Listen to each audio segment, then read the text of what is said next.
American English, American English, American English webinar series. Teach and learn. American English webinar series.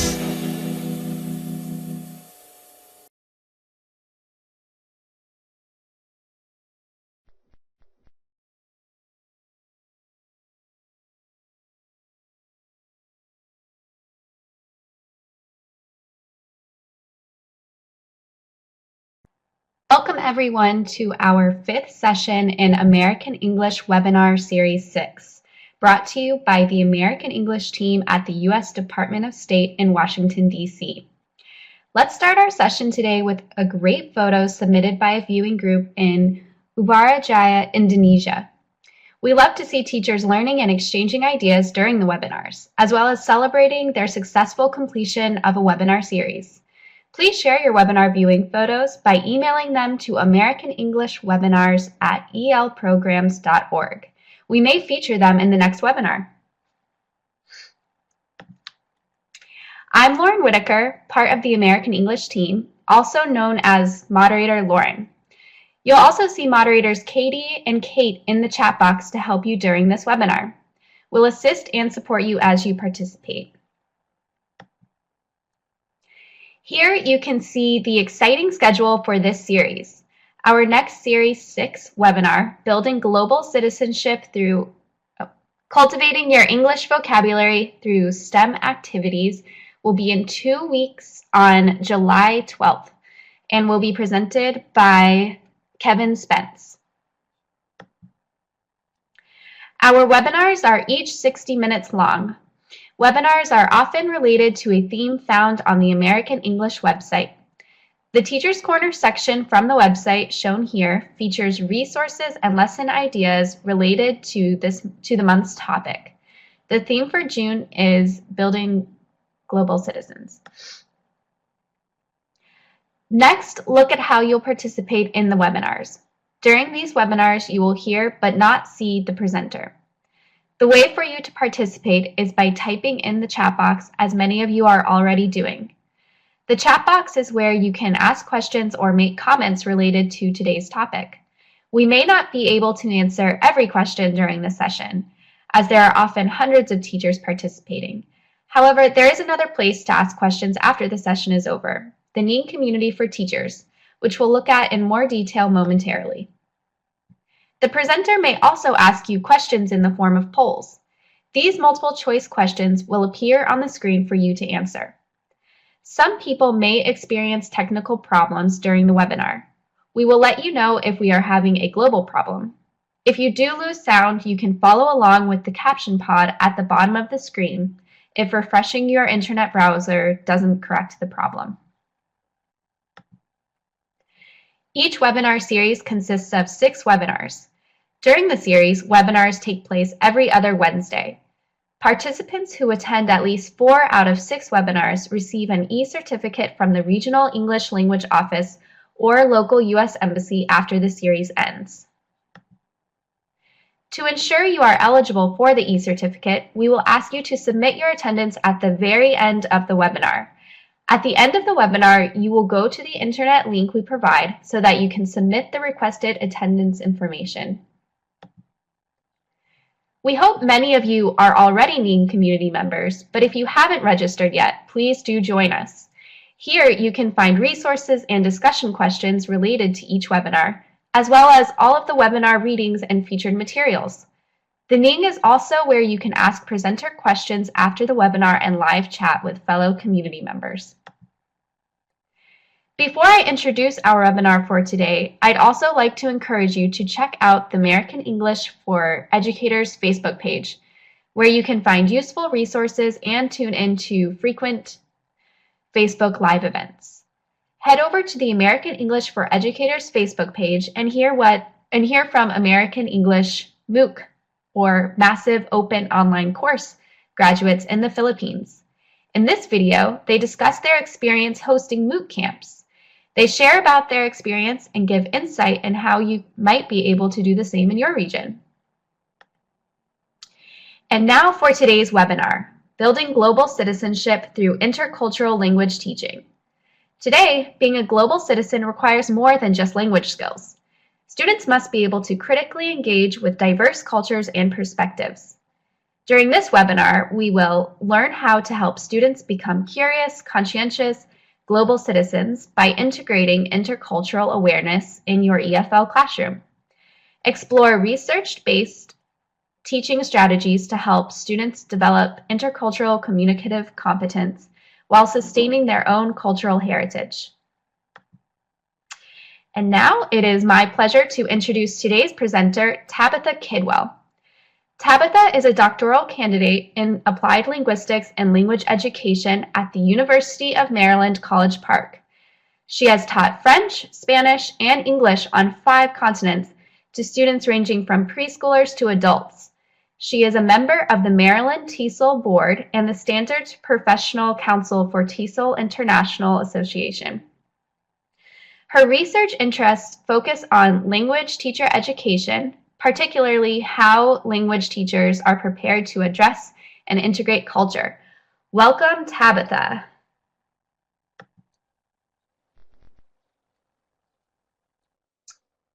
Thank you for the introduction, Lauren.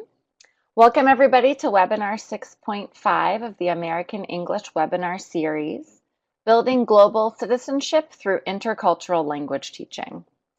I'm Tabitha, and I'm really excited to have all of you join me today for this webinar. I've taught English in many places around the world, including in Madagascar, Peru, and Indonesia. So I'm glad to see people from some of those places with us here today. So I want to start by taking a look at the pre-webinar polls. The question about how often everyone taught about culture in their classrooms. About half of you say that you teach at least monthly about culture. And then many people said they teach about culture weekly or even daily. So it's great that many of you are able to integrate culture into your language classes. For the second question, most people said that they were familiar with intercultural language teaching, but don't have a lot of experience using it in their classroom. And that's great because we're going to share some ideas that will help you integrate it in your classroom more today. And then for the third question, about 3/4 of you said that you find culture interesting to teach about, and it's interesting and motivating to your students. But about 1/4 of you said you're also sometimes uncertain about how to teach English. So I hope that today's webinar will give you some ideas about how to teach about English more, because it can be very motivating and exciting to teach about culture with your students. So let's get started. The goals of this webinar are to discuss the role of culture in English language teaching, to explain the concept of intercultural communicative competence, and to share practical teaching activities, teaching ideas to help students develop intercultural communicative competence at the personal, community, and global level. Be sure that you have a pen and paper nearby so that you can write some of these ideas down. I'd like to start with a warm-up question. How would you describe a global citizen? Please take a moment to write a short answer to this question.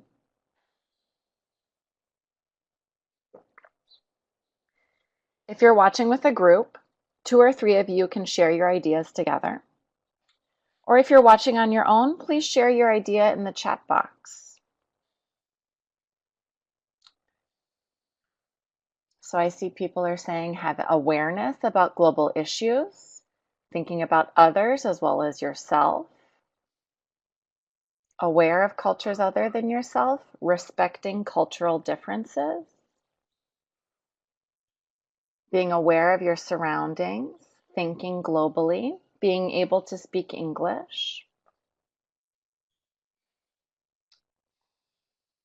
and having respect for different cultures, being diverse, being proud of yourself and respecting other cultures. So these are all really important elements of being a global citizen. Thank you for sharing. Many of those qualities you mentioned, like tolerance, being thoughtful about other cultures, being open and aware of other cultures, having respect for other cultures. Those are all characteristics that can help your students develop, that are an essential part of intercultural communicative competence. And you can help your students develop those characteristics by using intercultural language teaching techniques. So today's webinar will give you some fresh ideas about how to help your students become global citizens. So what is culture? I'd like to start by talking a little bit about culture. What do we mean when we say this word? A lot of people think about the clothing, food, festivals, or religion of a certain country, but this is what people call surface or visible culture. It's really easy to identify those aspects of life as culture because they're so clearly different from one group to another. But there are some problems with this view of culture. First, country and culture are not necessarily the same. Even within one country, culture can be different among various ethnic or religious groups. On the Ning, people from Bolivia and from Senegal and from Indonesia brought up the fact that even within their own countries, they have many different cultures. Also, some aspects of culture are shared across several countries because of regional ties, migration between countries, and because of the international reach of mass media and social media. The second problem is that culture is a lot bigger than what's visible on the surface. There's more to culture than just those aspects that we can see, hear, or taste. It also includes invisible cultural influences on people's behavior, communication, and their everyday interactions. The anthropologist E.T. Hall explained the visible and invisible aspects of culture using the metaphor of an iceberg. And I'm going to use that metaphor to discuss this topic. So an iceberg is a floating mass of ice. It can be very dangerous to boats because it can extend very deep below the water. In fact, an iceberg was responsible for the sinking of the ship Titanic. So when we use the metaphor of an iceberg for culture, the visible part of the iceberg represents the most visible aspects of culture, the aspects of culture that are most easily identified when discussing cultural difference, things like dress, art, and music. The part of the iceberg that's underwater represents the less visible aspects of culture, aspects like humor, communication patterns, and respect for authority. Despite the fact that these aspects of culture are invisible, they're the bigger source of cultural difference and the bigger impact on people's day-to-day lives. These aspects of culture are called deep culture because they're harder to see, but they're fundamentally important. Can you think of some elements of culture that could be considered deep culture? If so, please share in the chat box. What could be considered deep culture? I see way of thinking, beliefs, values, social taboos, thought processes, tolerance, habit behavior, traditions inside the house, religion, etiquette, taboos. They're coming in so fast, I've got to read really quickly. But I think all of those are important aspects of deep culture.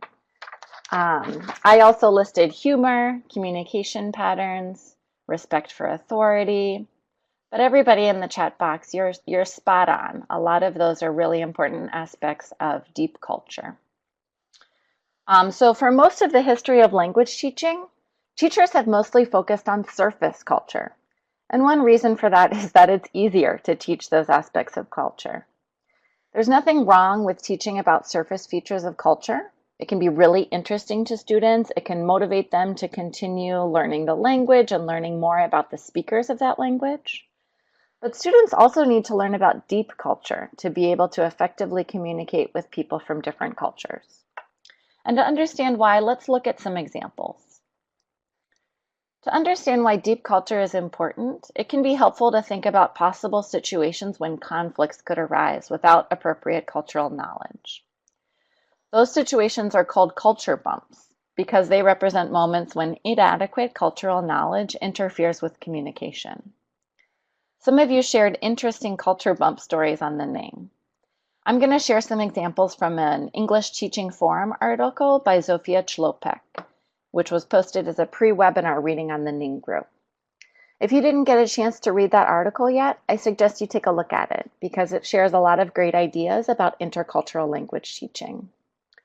So Chlopek is a university professor in Poland, and she shares 3 examples of times when communication could break down without adequate cultural understanding. The first example regards guest behavior. Chlopek says that for many Polish people, it's a sign of modesty for guests to refuse food. But the host is expected to insist that their guests eat. So, if a Polish person visited an American family and politely refused their invitation to eat, the American people might take them at their word and not serve food. The Polish person would then leave hungry and might think that their hosts were impolite and were stingy with food. The second example is about table manners.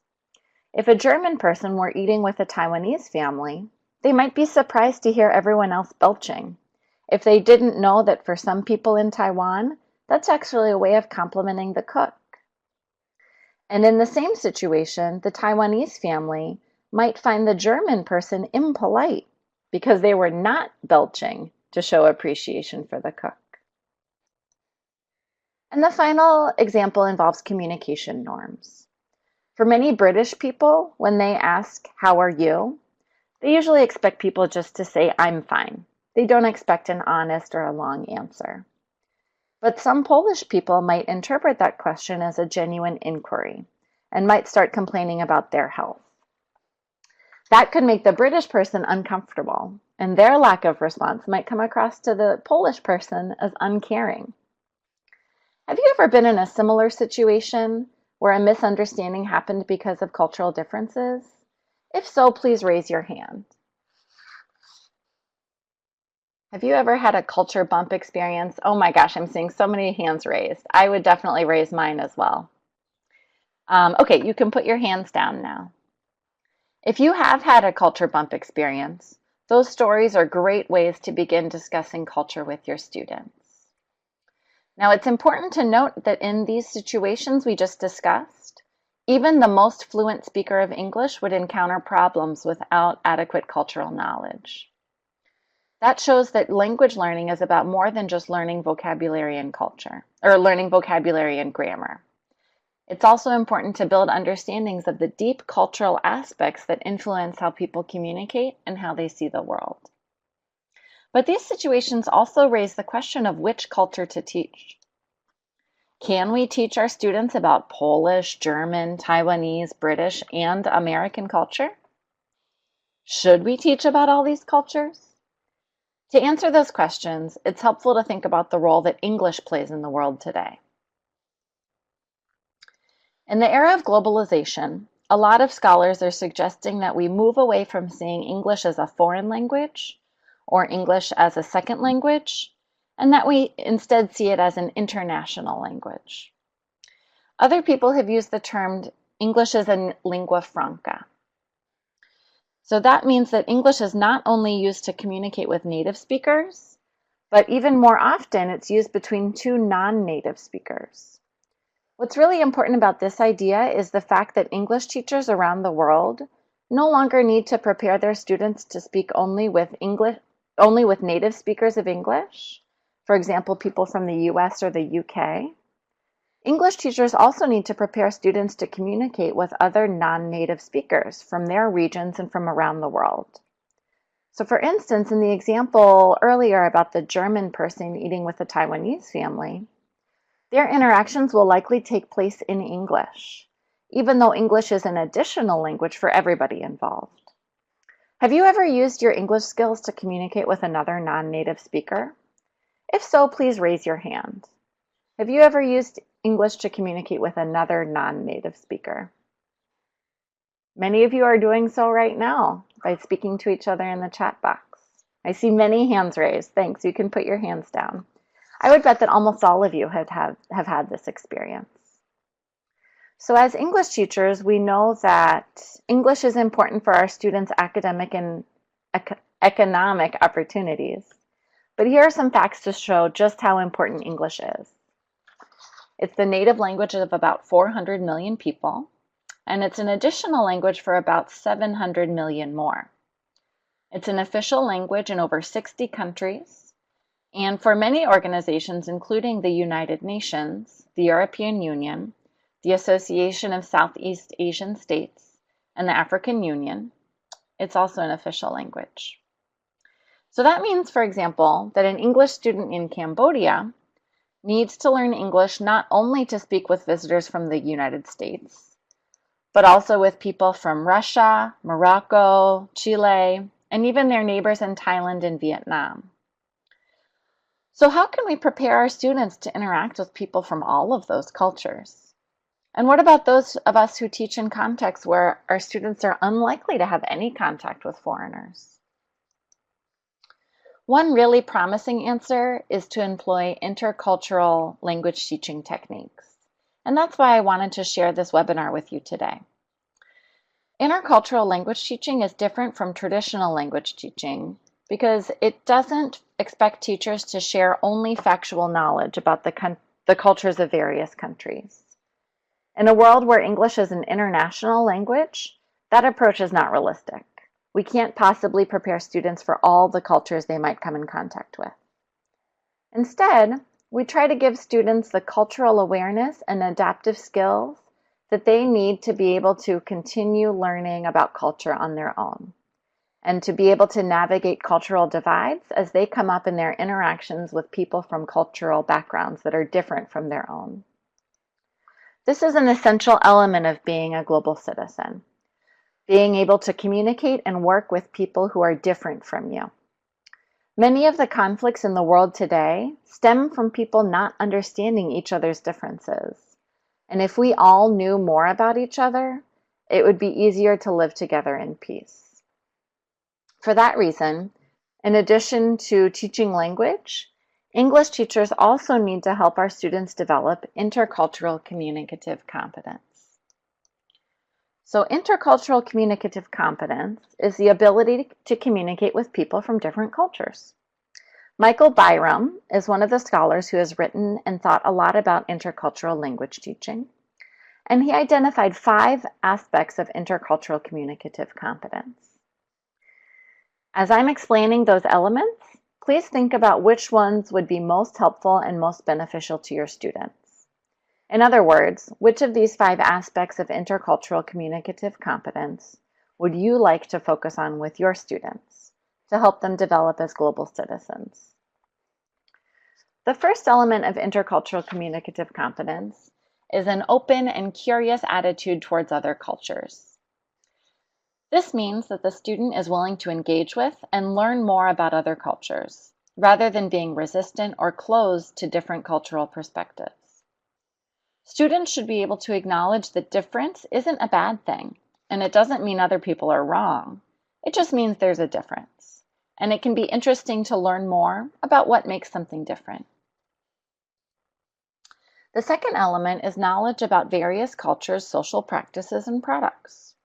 This means that students have some understanding of the fact that products, practices, and interaction styles are different in various cultures, including in their own, in the cultures of native English speakers, and in the cultures of neighboring countries or region. An example of this is the importance of being on time.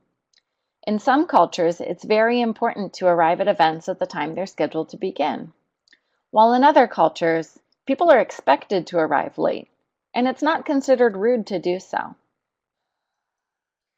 Next is interpretive and relational skills, or being able to understand the meaning of text and interactions within various cultural contexts, and the ability to understand something from another culture and explain it to members of your own culture. So if you've read about an event in the newspaper from another country, you can understand the context enough to understand the meaning of the event and explain the contextualized meaning to a friend from your own cultural background.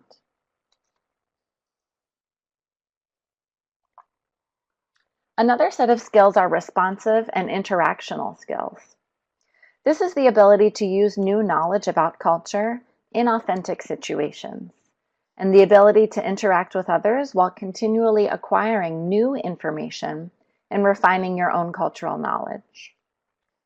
So, as people with intercultural communicative competence are interacting with a person of a different culture, whether that's through writing or speaking, they're able to notice cultural aspects of the interaction, and they're able to adapt their own communication style and interaction patterns to make the interaction more successful, more meaningful, and more enjoyable for both parties. The last element of intercultural communicative competence is critical cultural awareness. By this, we mean the ability to critically evaluate the cultural products and practices of your own culture and other people's culture. So by critical, I don't mean looking for errors or looking for ways that people are wrong.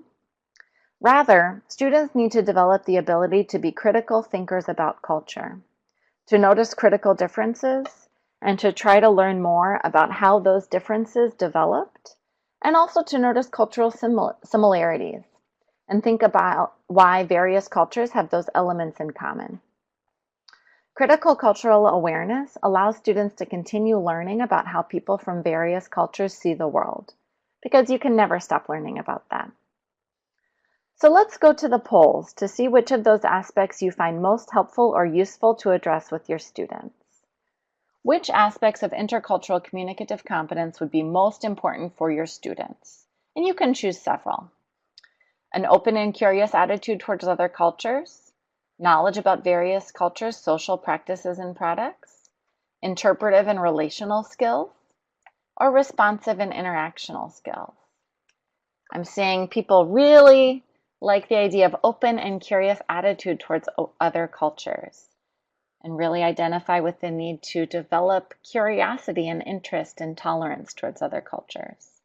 It looks like about half of you also really like that idea of building students' knowledge about various cultures, social practices, and products. So all of those skills are essential aspects of being a global citizen. Let's go back to the presentation. So those are quite similar to the ideas that many of you shared when describing a global citizen at the beginning of the webinar. So in the remainder of this webinar, I'm going to share some ideas to help students develop those 5 aspects of intercultural communicative competence.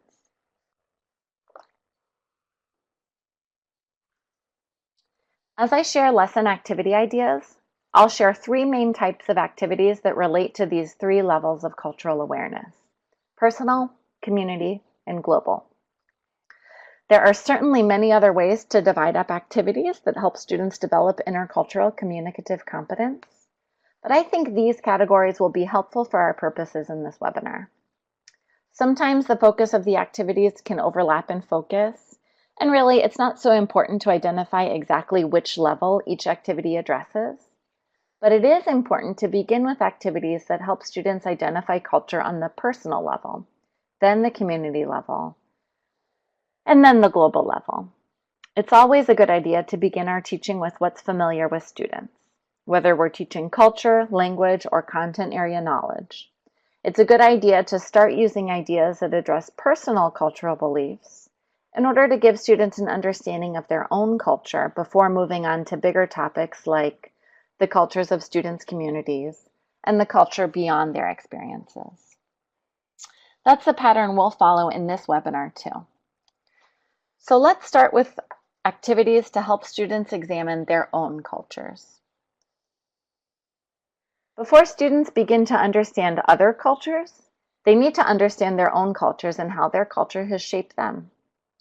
A metaphor for this process is like asking a fish to describe water. Now, I don't know exactly what a fish would say if you asked it this question, but I bet it would be pretty difficult because the fish has never experienced life without water. And it's the same way with culture.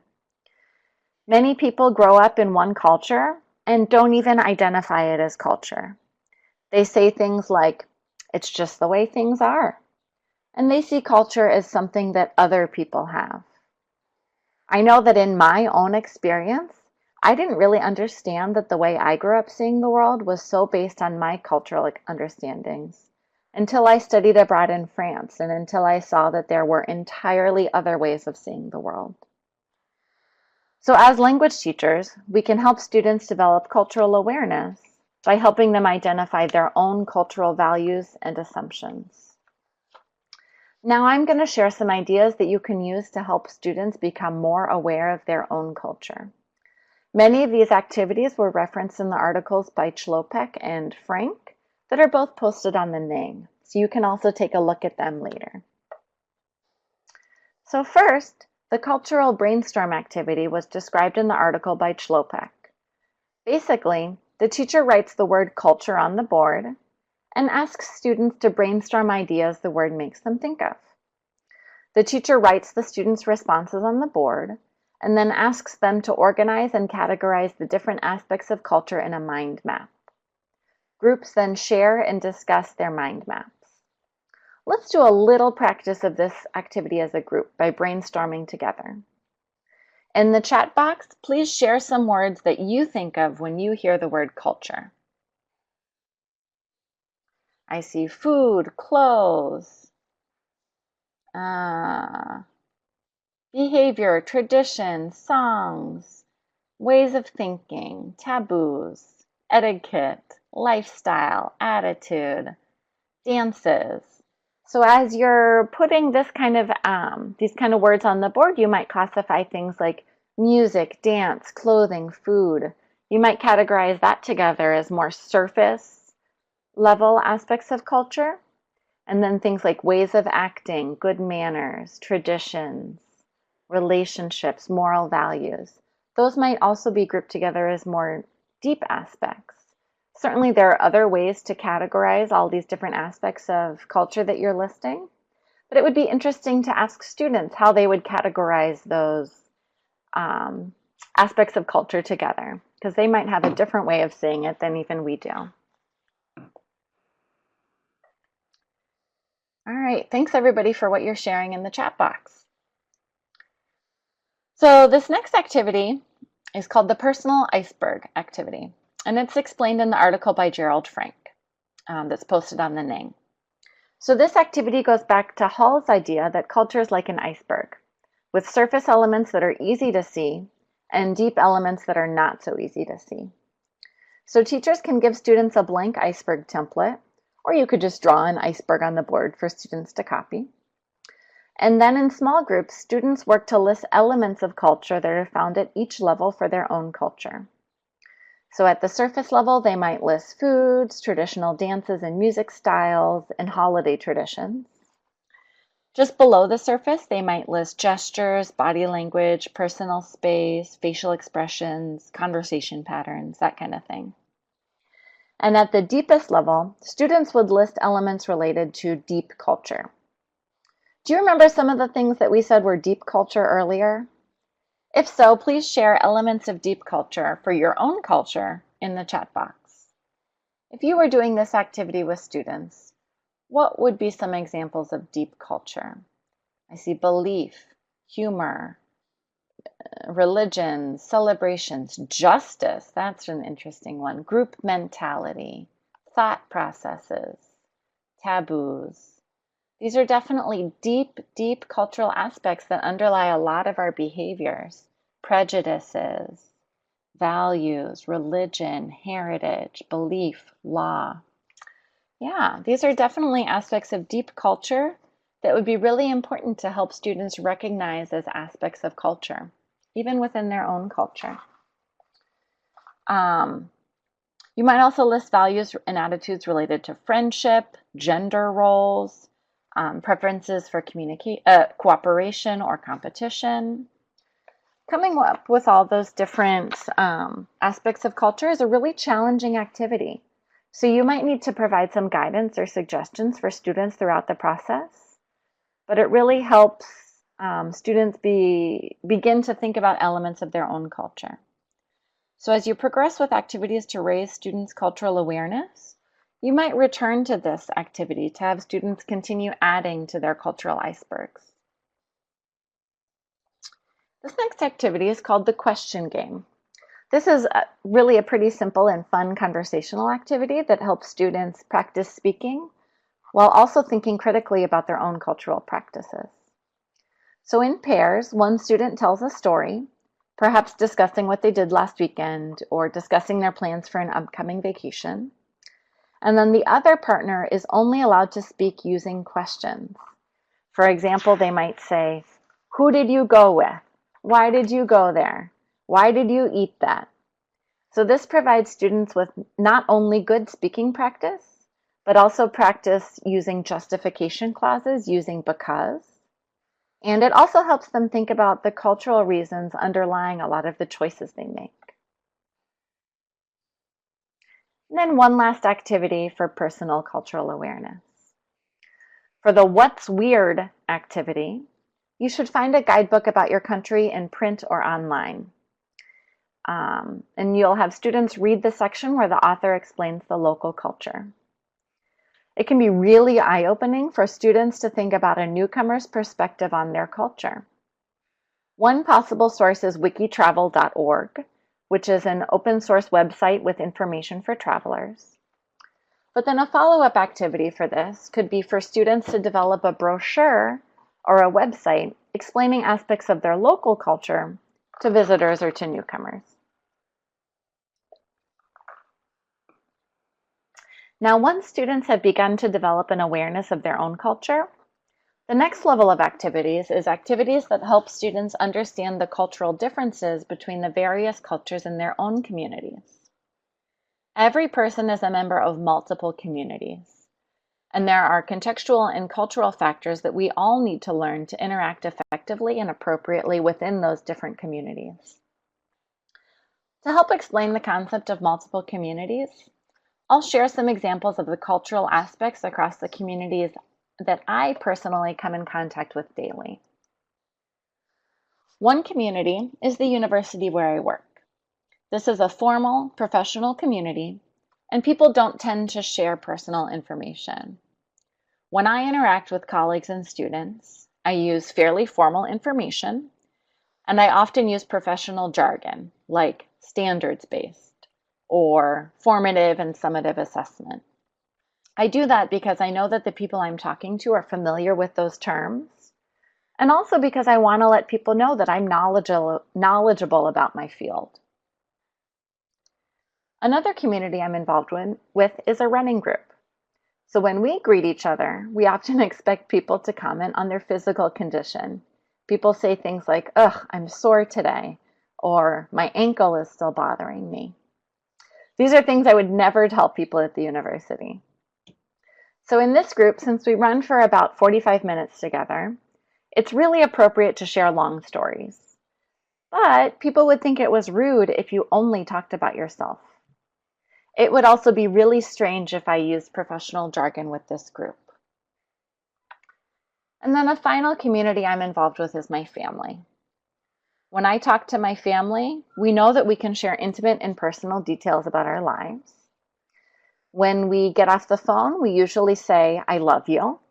But you can bet that I would not say "I love you" to my colleagues at the university or to my friends at the running club. My friends and my colleagues are really nice. I like them a lot, but that wouldn't be appropriate. Now, I'm involved with many other communities as well, but those three examples give you some idea of how cultures and communication styles can differ across communities. Now, it's important to point out that all of these communities are in the United States, and to remember that culture is not directly connected to country or nationality.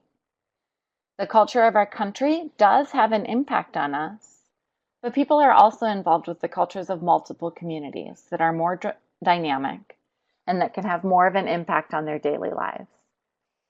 And people with stronger cultural awareness skills are able to participate more appropriately and effectively in those communities.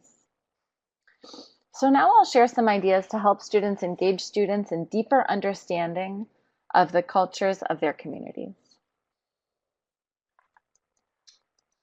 First, if you work in a region where it's appropriate for students to play card games, you can play the game Barnga. The rules for this game are available on the Ning site, or they will be later today. But the trick is that there are multiple sets of rules. Students play the game in small groups, and each group has slightly different rules. So after each round of play, students switch from group to group, but without the benefit of knowing about the different rules. So this game is a helpful introduction to the idea that different communities operate under different rules. In a follow-up discussion, you can discuss with students what strategies they use to overcome conflicts. Maybe they tried to understand other people's perspectives, or maybe they tried to explain their own understanding. And those same strategies are often helpful in authentic cross-cultural encounters. The changing rules activity, which was also described in Schulpeck's article, helps students see what it's like when other people are operating under very different cultural rules. For this activity, students invent alternatives for everyday actions. For instance, instead of shaking hands with someone when you meet, you might jump 3 times. What's important here is that students understand that any gesture or movement can mean anything, as long as people understand the meaning behind it.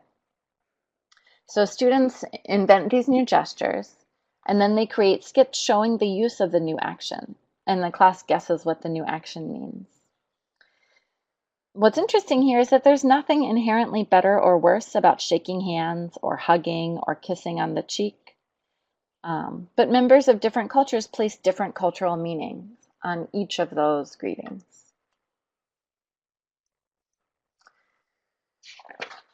So an ethnographer, that's somebody who does research by carefully observing people. So for the ethnographic observation activity, students are asked to go to a public place like a market, restaurant, or park, and to write down their purely descriptive observations without making any assumptions. So rather than writing, a loving couple is walking down the sidewalk, about the people in that picture on the right, people might write, a man and a woman are walking together while holding hands. They are looking in each other's eyes. So the idea here is to observe with fresh and neutral eyes, as if you were unaware of the cultural implications of what's happening.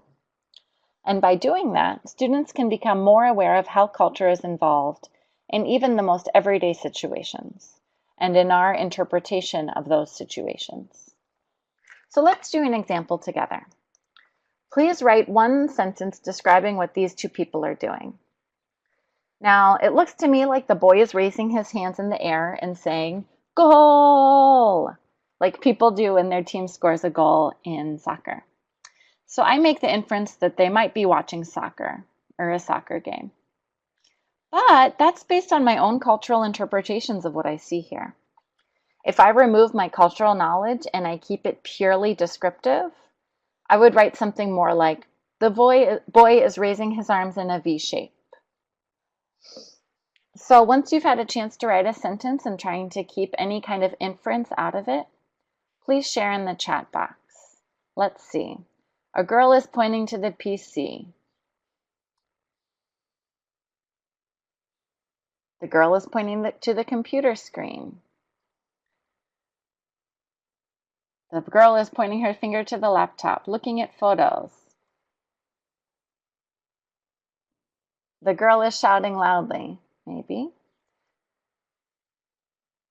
Now I notice as you guys are going through this, sometimes people are inserting inferences, like they're guessing about what they're doing or guessing about how they're feeling. What's important here is that we're just trying to describe without any kind of judgment what we're seeing.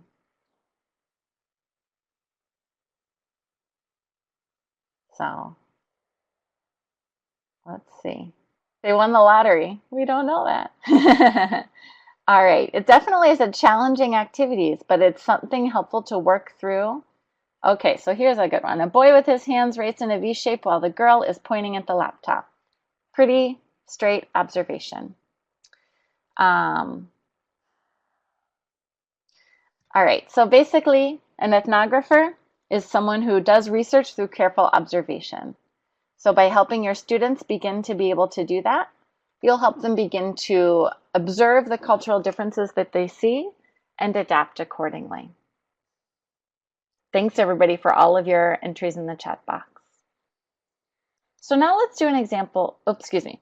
So once you've helped students examine their personal culture and the culture of the communities around them, then you've set the groundwork to begin to interact with and learn about global cultures.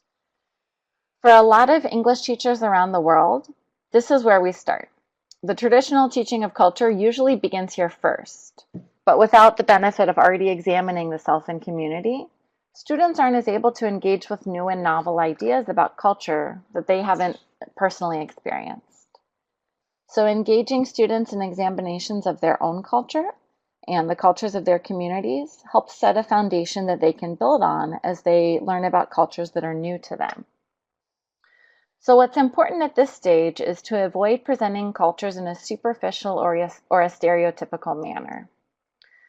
So you can decrease the likelihood of conveying stereotypes if you avoid the words most or all. What words could we use instead? If you have ideas of other options beside most or all, please share in the chat box what words we could use instead of most or all.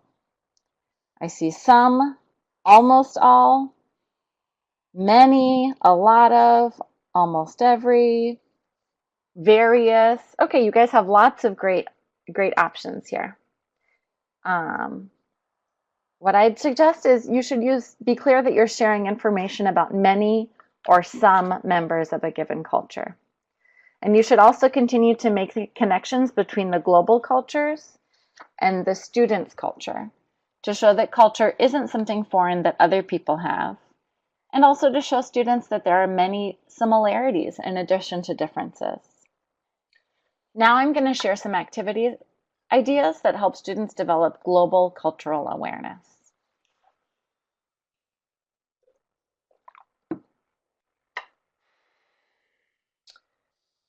So reading literature is an excellent way to learn about cultures around the world. And for the activity Same Story, New Culture, you should start by having students read an excerpt from literature from a different culture. After you've read that excerpt, ask students to identify what in the story would have been different if it had been set in their own community.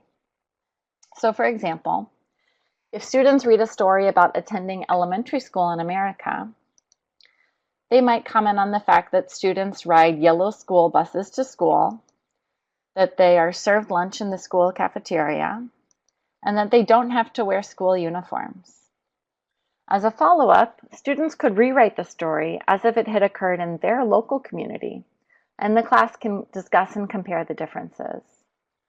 As a variation, this same activity could be done after watching a film together. So the next activity is reading an item.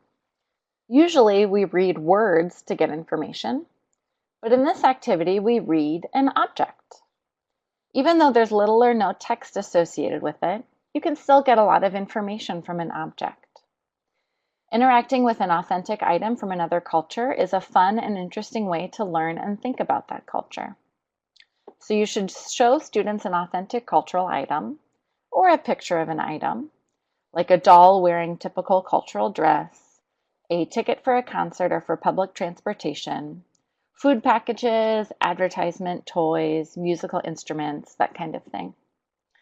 Then in small groups or as a class, make a list of all the information students can learn about that item. For instance, what is its purpose? Who uses it? Why do they use it? When do they use it? That kind of thing. If you have access to a good internet connection, you can also have students do a web quest by doing research on the internet. So the article by Gerald Frank and the Ning describes some ways you can do this. But the procedure is pretty simple. You provide students with a list of cultural topics, or you generate a list together. And example topics could include food, music, clothing, family relationships, etiquette. And then individually or in pairs, students investigate those topics online and report back to the class. It's a good idea to ask students to examine that cultural topic for several locations, possibly even within the same country. For example, the traditional leisure time activities in New York City, in the American South, and in the Pacific Northwest of the United States are all pretty different. You could even expand this activity to have students look at other regions of the world, such as leisure activities in India, in Argentina, and in Japan. I bet it would be quite interesting to see the similarities and differences in all of those places. And you might help students by suggesting helpful websites or by providing a table or graphic organizer so they can keep track of their information. All right, for this next activity, I think we might be able to help each other out here. Because the best way to learn about another culture is to engage with people from another culture. And the internet has opened up so many possibilities to connect with people in other countries. So you could start an email exchange program for your students. Now keep in mind, you don't need to correspond only with monolingual English speakers. You might have more luck connecting your English as a foreign language students with English as a foreign language students from a different region of the world. Students will have to use English as their common language, but that'll still give them a chance to connect to people from a different culture. So if that's something that you would be interested in doing, you're in luck because we have a great resource among all of the people watching this webinar today. You could easily connect to teachers from different parts of the world through our Ning group, and I'll post a discussion prompt on there to help you do so later today. And now for our final activity. For the questioning a photo activity, you should give students a photo from a certain culture. It's best if these are fairly complex images with many items or more than one person, and with people actively engaged in activity rather than posed. Newspapers and magazines from other countries are good sources of photos. So students will look at the picture and they should make a list of questions it makes them think about. Then generate a list of questions as a class and use those questions to start discussions or research about culture. As a variation, you can do the same activity with a segment of a film. Now, if the teacher doesn't know all of the answers to the questions, that's okay. It can lead to a research project for the students. And you can't expect teachers to know everything, as much as we wish we did. So let's practice this activity together by taking a look at a photo. So this photo is a photo of a garage sale in front of a typical suburban American house. On Saturday mornings at this time of year, in the spring and the summer, you often see signs for garage sales when you drive around. And if you follow those signs, you'll probably find something like what's shown in this photo. People putting their belongings in front of the house to sell. So take a look at this photo. What questions come to your mind? Please write 1 or 2 questions down. And if you'd like, you can share some of the questions in the chat box. Why are they selling all that stuff? That's a great question. How much can they earn? Where is this? What part of America? What's that colorful thing on the ground? Why do people have garage sales? What day is it? How much is that shirt? Is the family planning to move? Can they sell everything? Who generated the idea of having garage sales? How can they afford giving things away for free? Why are they selling their items?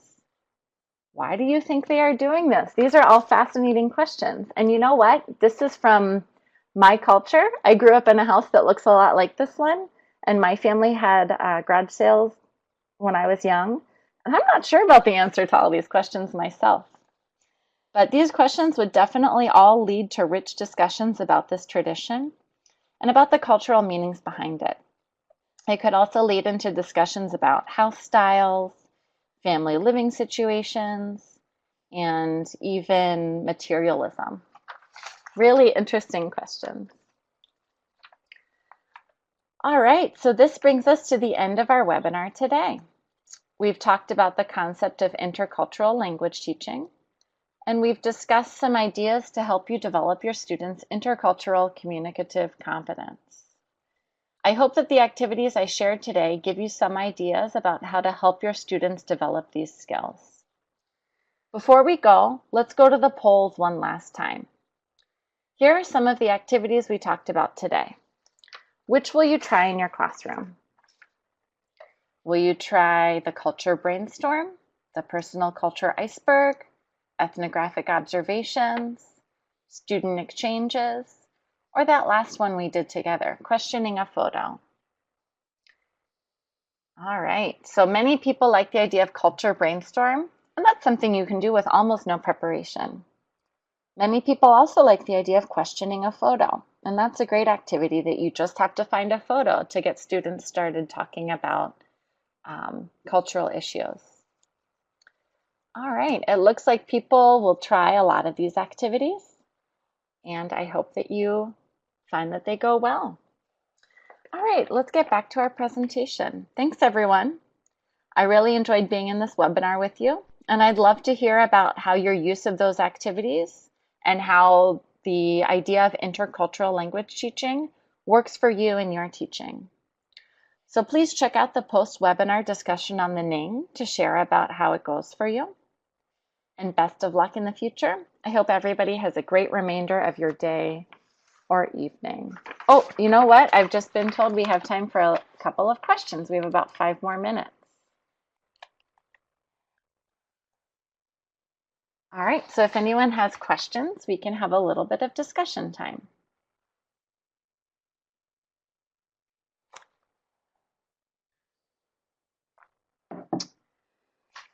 Someone asked, which state are you from? I'm from Ohio. In Ohio, a lot of the cities, a lot of the houses in that town look like the garage sale picture we just saw.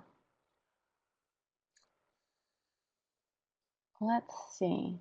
If students have a bias, what would you do? That question came and went really quick, so I'm sorry I missed who said it. But it's a really important question because the whole idea of intercultural language teaching is help students become aware of their biases and help them to begin to move past their bias. So begin to understand why they have that bias, if it's coming from an aspect of their own culture, and how they can interact more openly and tolerantly without seeing through a biased lens. Another question was, if students say something negative, what do you do? And I think that's a great question because that helps students. Sometimes when we have conflict in the classroom, it can actually be helpful because it can be an example of how culture is interfering with our ability to learn from each other. So when there is some conflict in the classroom, that's a time that you can engage with students and ask them, why are we feeling conflicted right now? Why is this raising such strong emotions?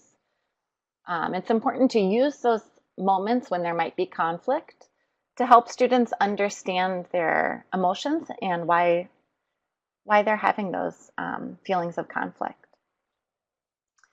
Let's see. So someone asked, can intercultural language teaching be done at all levels? It absolutely can. Of course, it will look very different with young learners because they'll have less background knowledge, and it's harder for them to understand other people's perspectives just developmentally at that age. But it's very important to do with young learners because that's the time when they're developing their understanding of the world and their understanding of how people interact together. And this is a time that you can really proactively build tolerance among your students. You can do intercultural language teaching with the youngest students, and it also can be very meaningful with adults because they have more background knowledge, they've met more people, and they have more understanding of how to interact with people in the world and why that can be important. I think we have time for just one more question. I saw one other interesting on here. So Soo Jeong from South Korea said, I don't have confidence to teach another culture. Should I ask help from others who are from a certain culture? And I think this is a great question because it can be really overwhelming or a little bit scary to try to speak for another culture and say, oh, many people in Ethiopia or in India or in Argentina are like this. I don't know personally that many people from those places, so I would feel uncomfortable speaking for their culture. But that's where the idea of intercultural language teaching comes in, because you, along with students, are trying to learn more about the cultures of the world, but you're beginning by talking about your own culture. Everybody has experience about culture because we all are members of certain cultures. So by starting by examining our own cultures and the cultures of our communities, the teacher can establish the expectation that we're all continuing to learn about new cultures together, and we're continuing to explore together. Of course, the second part of the question, should I ask for help from others who are from a certain culture? That can also be really exciting. To invite guests from a different culture to share their perspective is a great way to open up students' understanding of different perspectives and to share just various perspectives in the classroom that you wouldn't have if it's just you and your students, especially if you and your students are from the same cultural background. So I think we are just about out of time. I have really enjoyed speaking with all of you. And I hope you enjoy the rest of your day. Best of luck. Bye.